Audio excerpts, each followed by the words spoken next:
Week 12 of the fantasy football season, and his tight end sits every matchup. This week, the first matchup, Thanksgiving, Green Bay Packers at the Detroit Lions. Early afternoon football, Luke Musgrave, it's been a decent rookie season on and off. He's had some good games, and some games where he's had double-digit fantasy points, and some games where he's only scoring 3-4 points. But this week here, with every team back playing, no teams on bye, I don't think Musgrave is really a tight end you're going to have a huge confidence in, because obviously with every team playing, even if you're in a 16-team league, he's a borderline option. So Musgrave, he's part of this offense, no doubt about it. Jordan Love's looked more comfortable over the last few weeks, but here versus Detroit, I think it's going to be more Romeo Doubs and Jaden Reed if there's going to be any production in this passing game. So he's borderline. Sam Laporta start each and every week. I know the last 2 weeks the numbers have taken a hit a little bit here for Sam Laporta, but he's a matchup problem for defenses.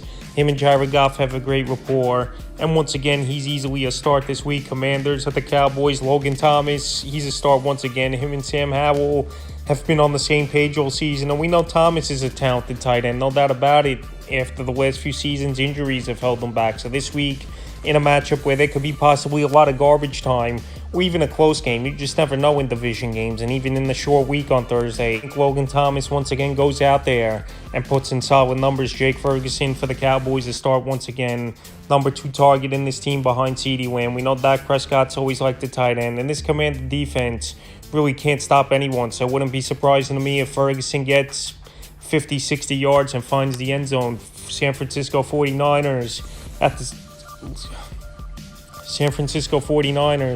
at the Seattle Seahawks. George Kittle, he's been on another level over the last few weeks, going over 100 yards, finding the end zone in a few of these games as well. And this San Francisco offense is back to where it needs to be after it was struggling for 3 weeks, after starting each season 5-0, then falling to 5-3. In the last 2 weeks, this offense has exploded due to George Kittle being a huge part of it. So this week here in the division matchup versus the familiar division foe at the Seahawks, he's a start. Noah Fant, we really haven't seen much out of him all season.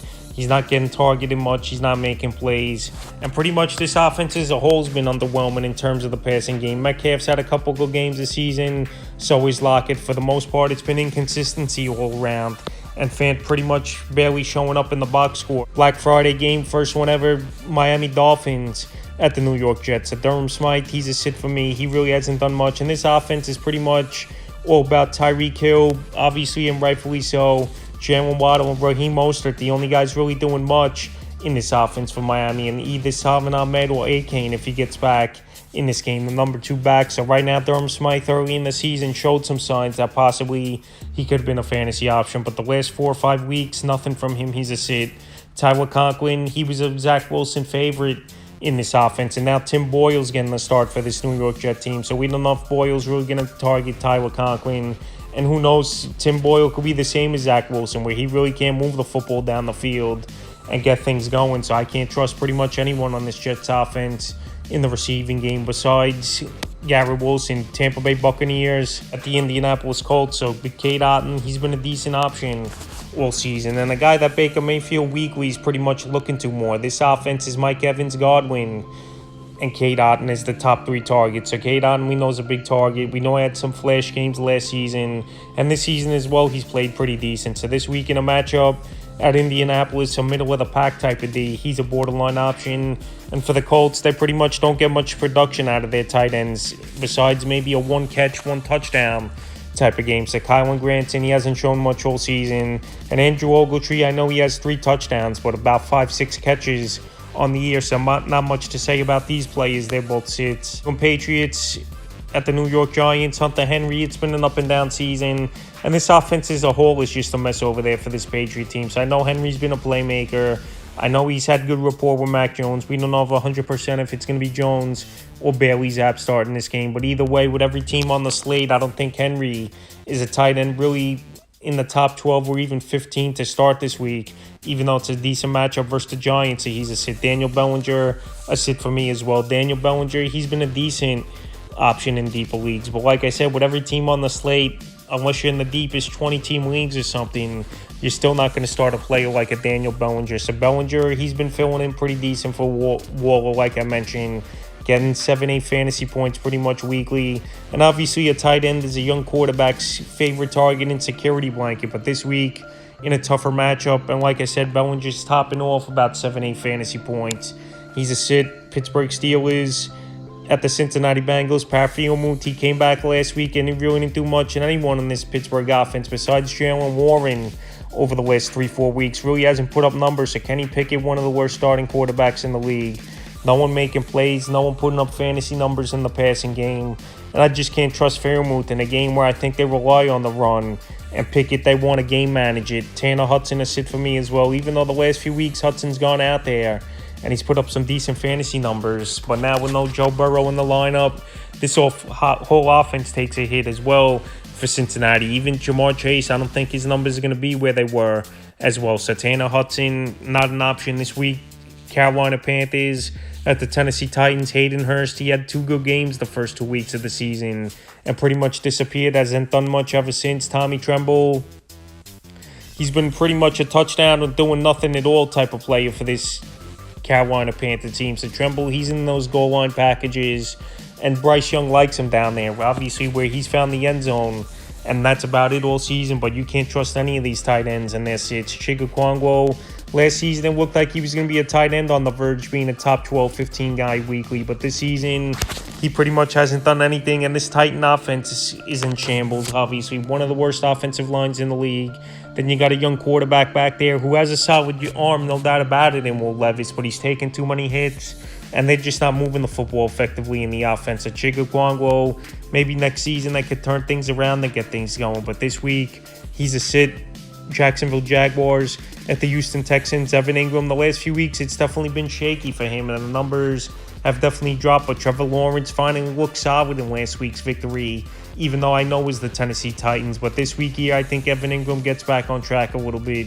I don't see Calvin Ridley going over 100 yards once again. So some of those targets and obviously yards are going to go Evan Ingram's way, and in a potential shootout versus division rival, the Houston Texans. I have Evan Ingram as a start. Dalton Schultz, a start for me once again. Him and CJ Stroud have a great rapport.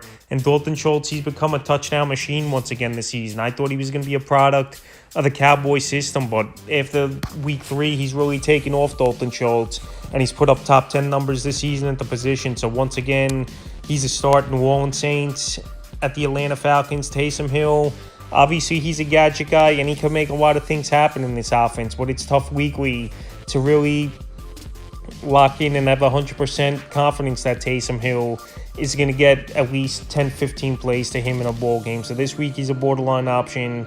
Obviously, a lot of teams are starting to sniff out what this New Orleans Saints game plan is with Taysom Hill over there. So right now, while every team's on the slate and Taysom Hill's workload is always a question mark and unknown for the most part, he's borderline. Kyle Pitts a start for me. I know Pitts, it hasn't really been a good season, and I know Desmond Ritter's back in the starting lineup, but right now we know Ritter, if there's one thing about him, he likes targeting the tight ends and making those safe throws and work in the middle of the field. So in a decent matchup, I think Kyle Pitts could go out there and put in a decent performance. Jonnu Smith, a borderline option for me. Right here, this team, they use both tight ends, and they've used them pretty effectively for the most part this season. But right now, Jonnu Smith is a borderline option. I can't say I could put him in the top 15 even this week with every team on the slate. And tight end, it was a weak position coming into the year, but a lot of guys have emerged and starting to put up numbers. Dalton Kincaid, it's been a breakout rookie season for him.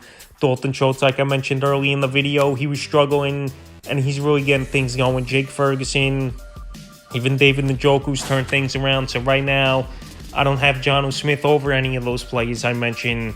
So he's a borderline option. Los Angeles Rams at the Arizona Cardinals. Tyler Higbee, he's just another guy now in that offense where he really hasn't had production all season as Higbee. And now with Kyron Williams back as well in this game, I think it's going to be a lot of running game for this team. And obviously Cooper Kupp, if he plays in this game, and Nakua are the top 2 targets. Tyler Higbee, he's pretty much been the guy that's been phased out for the most part of having an impact. Trey McBride, he's a start. He's a breakout tight end. He's having a good run with Zach Ertz out. And even if Ertz returns, we know this Cardinal team isn't going anywhere this season with only 2 wins under their belt. So right now, Trey McBride, he's a matchup problem for safeties and linebackers, whoever they put on him.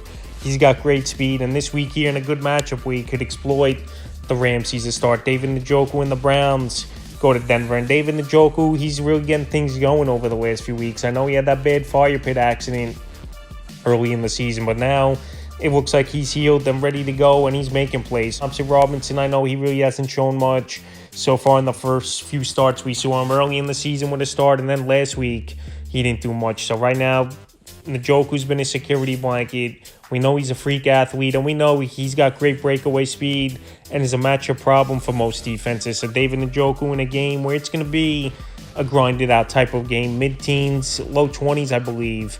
I got Njoku as a start. Adam Trautman a sit for me. He really hasn't done much this season. And this offense pretty much revolves around the running game over there in Denver and a lot of checkdowns for Russell Wilson to his running backs, and McLaughlin and P. Ryan in the passing game, and Cortland Sutton pretty much the only guy that obviously is making plays weekly for this offense. So right now, Trautman is sit.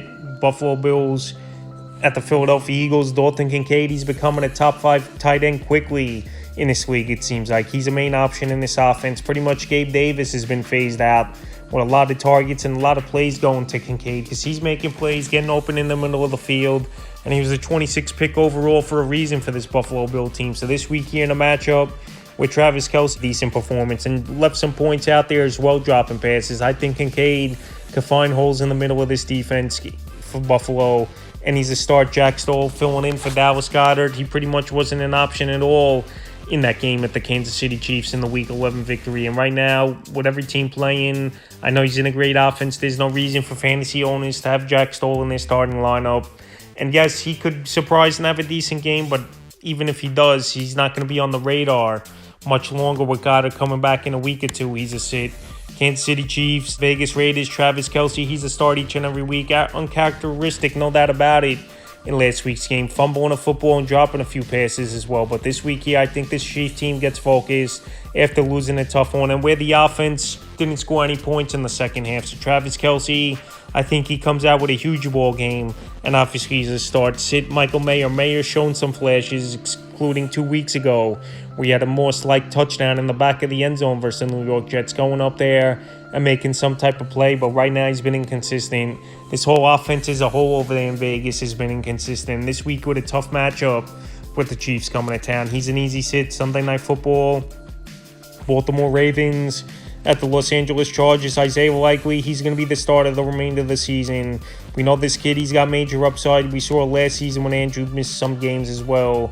And this week here, great matchup at the Los Angeles Chargers that can't stop anyone at all this year. So Likely, he's a borderline option. I'm not just going to go out there and have 100% confidence to throw him in the lineup, even though we know he's the number one man over there. Because last week he came in early in that game, first quarter, and just nothing. He had a goose egg is Likely. So this week, I'm going to pump the brakes a little bit and have him as a borderline option. But in terms of a good pickup off the wire, obviously he's one of the top pickups, if not the top pickup, at the tight end position. Now to the Chargers.